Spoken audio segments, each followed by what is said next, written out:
চাঁদপুরের ইলিশ বরাবরই দেশব্যাপী জনপ্রিয়। সুস্বাদু হওয়ায় বাজারে সবাই খোঁজেন চাঁদপুরের ইলিশ।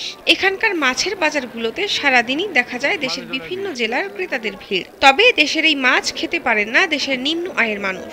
তাদের জন্য ইলিশ যেন সোনার হরিণ। চাঁদপুরের বাজারে ইলিশের দাম যেন চোখ কপালে ওঠার মতো। কখনো কখনো সেই দাম ঢাকার বাজারের চেয়েও বেশি।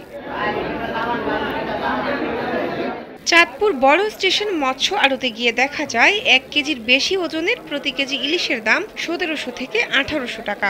1.5 কেজি ওজনের ইলিশ 2200 থেকে 2300 টাকা। আর 2 কেজির ইলিশ তো ছুতেই মানা, যার দাম চাওয়া হয় 2500 থেকে 2800 টাকা পর্যন্ত।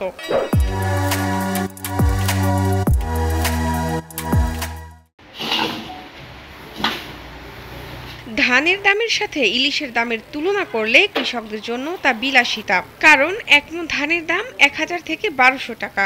সেই হিসেবে 1 মণ ধানে তো নয়ই, 2 মণ ধান বিক্রি করলে হতে পারে 1.5 কেজির একটি ইলিশ।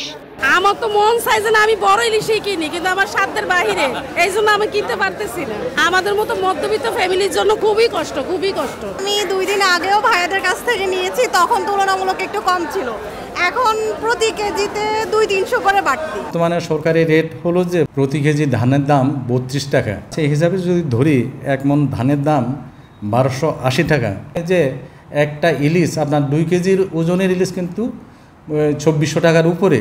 তো 2400 টাকার উপরে হলে একটা ইলিশ কিনতে কিন্তু 2 মণ ধান অবশ্যই লাগবে।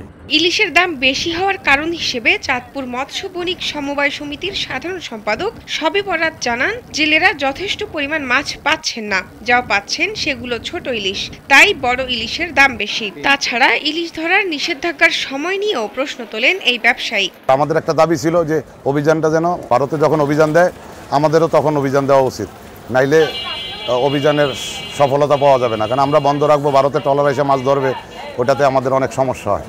তবে ইলিশ সংক্রান্ত সকল অভিযান সফল হচ্ছে এবং সঠিক সময়েই ইলিশ ধরার নিষেধাজ্ঞা দেওয়া হচ্ছে বলে দাবি বৈজ্ঞানিক মৎস্য কর্মকর্তা ও জেলা মৎস্য কর্মকর্তার। তারা বলছেন, নদীতে এখনো ইলিশ সংকট হওয়ার মতো কোনো পরিস্থিতি নেই, বরং আগামীতে নদীতে ইলিশ উৎপাদন বর্তমানকেও ছাড়িয়ে যাবে এবং দামও নিয়ন্ত্রণে আসবে বলে আশা তাদের। আশা করছি চলতি বছরও উপকূল পরিবেশে ইলিশের বিচরণ সবকিছু ফেভারেবল কন্ডিশনে। আমরা আশা করতেছি যে এই অর্থ বছরে প্রায় 6 লক্ষ মেট্রিক টনের মতো ইলিশের প্রোডাকশন বা আহরণ উন্নীত হবে। প্রতি বছরে এই ইলিশের উৎপাদন কিন্তু বাড়ছে।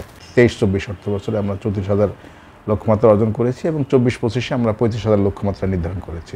নদী ও সাগরে প্রচুর পরিমাণে ইলিশ ধরা পড়ার পরেও কেন দাম বেশি সেই প্রশ্ন তুলেছেন ক্রেতারা। সিন্ডিকেট ভেঙে ইলিশ সাধারণ মানুষের ক্রয় ক্ষমতার ভিতরে নিয়ে আসবে কর্তৃপক্ষ, প্রত্যাশা তাদের। শাহনাজ পারভীন, কালবেলা।